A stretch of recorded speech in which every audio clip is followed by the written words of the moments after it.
morning, happy Monday. Welcome to another week. Taking the 5:30 up to the shop this morning, or afternoon really. I had a conference at home. My dad's up there now. We've taken delivery of another 530i up there because that's what we need, more cars. That's going to be an in and out thing, hopefully. Per customer request, we'll be installing a Dynavin. He's obsessed with CarPlay, and the Blue Bus does not offer that at this time. So that's what we're going to be doing. It's a standard non-nav MID 530. I don't really know any of the other specs. I'll show you when we get there and get going on that. I've never installed a Dynavin before. I think it should actually be fairly plug and play, being a non-nav car. We don't need to run anything to the back, seeing that the radio is in the dashboard. The nav radio is in the trunk, but we're doing that. We're putting a microphone in it, USB port to the center console, some stuff like that. Then we've got to get struts and springs back in the Sterling car, the 02 M5, and I think those are back. Our spring compressors do not work for that, so we invest in better tooling. In the meantime, we just outsourced that to, or sublet that rather, to a local shop that specializes in BMWs, and real easy for them to do it. They're not even charging much. So we'd like to get those back in, or at least start that process today. We've got to get Dan's car taken apart. That's the E60 550i. My dad's going to be out of town for about 10 days, starting on Friday of this week. So it's going to be a busy Monday through Thursday. I'm trying to get as much two-person work done in these upcoming 4 days as I can. So I'll get you an update from the shop shortly. 530's running great. I cannot believe we only used like not even a tank of gas. I only filled up once up in San Luis Obispo, and now we're just below a quarter tank, or just above a quarter tank and below a half tank. I think we've gotten about 25.5.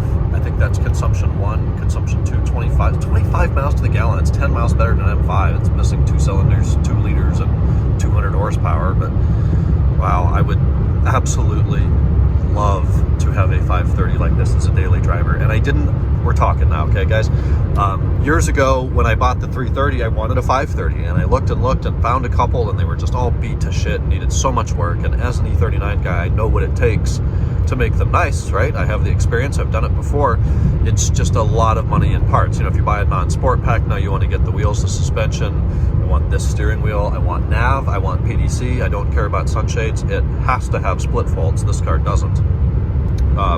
Color makes a big difference to me. I wouldn't buy a titanium car. I don't think I'd buy Alpine. I wouldn't buy Jet.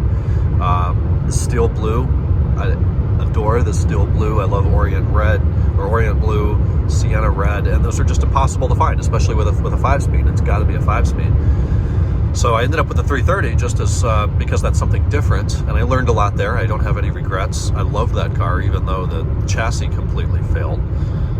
Mechanically, it was wonderful, even at high miles.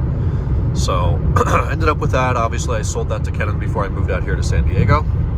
I have not had a huge need for a second car since. It's so nice here. I love daily driving the M5 in nice weather. It really, I don't even sit in traffic with it too much. My commute and the times at which I commute, it's this is my daily commute. It's 82 miles an hour, 85 in, moderate traffic, but it moves very well.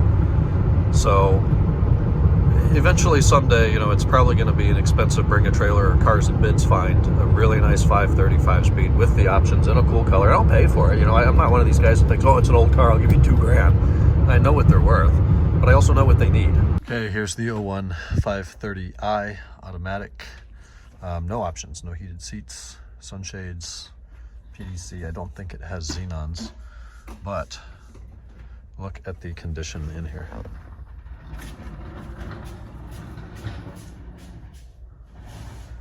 Exceptional.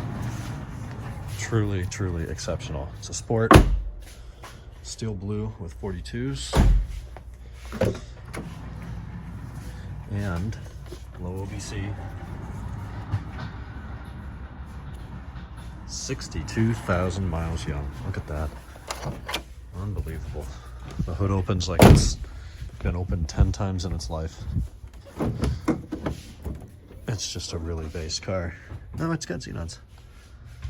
Okay, so somebody put xenon lights on it, but that's it.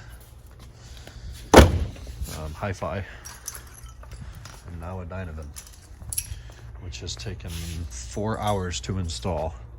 I would not wish upon very many people. It doesn't fit, nothing fits right. None of the brackets fit right. The plug connectors don't even snapped together very well. It's exactly what I expected, and those are $700 units. Just very, very poorly made, and a very slow software interface too. That's the N7 Pro with CarPlay. The features are all there on paper, but in practicality, I am not impressed.